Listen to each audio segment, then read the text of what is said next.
What's good with you all? This is God's Conduit, and I have another one for you all. All right, this one is one where I'm sharing a dream that I had from God.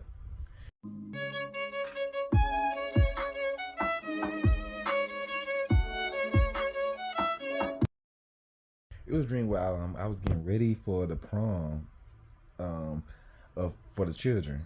I already had I guess I was attending to help them.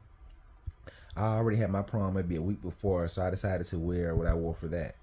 I had a lot of beautiful ornate jewelry, and I was putting it on. And my cousin, like people seeing me getting ready, they decided to try to steal some of the jewelry. So I didn't allow them to just take it. I actually got in the car too, and I was fighting to keep my stuff. Um, Not physically fighting, but basically, I was like, okay, you're not just gonna take these things away from me that are mine.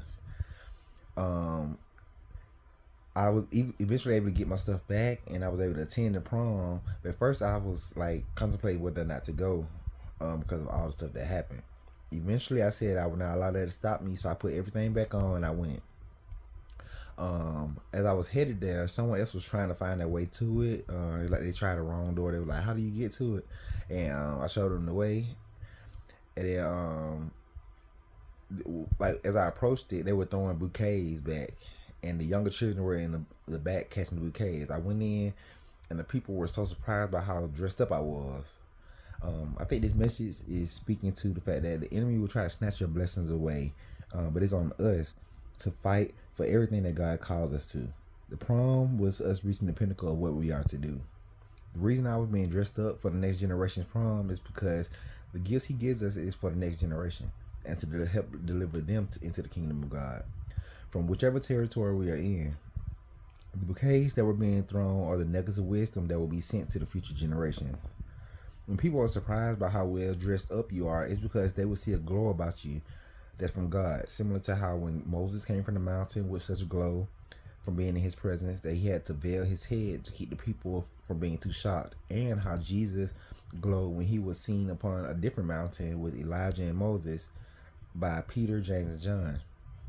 God is calling us to walk into the future with our heads held high, knowing that the calling that was put on us cannot be taken by anyone. The part where I was contemplating not going because of all the things I went through is because you have to sometimes find new strength after the fight to even enjoy the rewards of God. The fight is long and hard to where you sometimes just want to rest when God finally tells you your season of blessings are upon you. This speaks to those of us who are tired from the spiritual attacks and are contemplating settling for what we have, because the blessing that He has for us still requires energy to show up.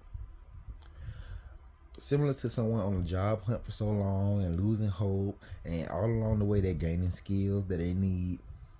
But because of all the rejections, when they finally get the job of their dreams, they start imagining having to work every day to make the big salary. But the journey was so long that they almost don't want the pressure of having to perform, even though they are now qualified to do the work. God is saying, don't give up on yourself right before the breakthrough. He has beautiful things in store for you. All right, God's Conduit, I'm glad to be able to bring you this beautiful, beautiful message. And I'm hoping great, great things for you all in the future. And I know that God is going to bring whatever He's calling you to into fruition. All right, now.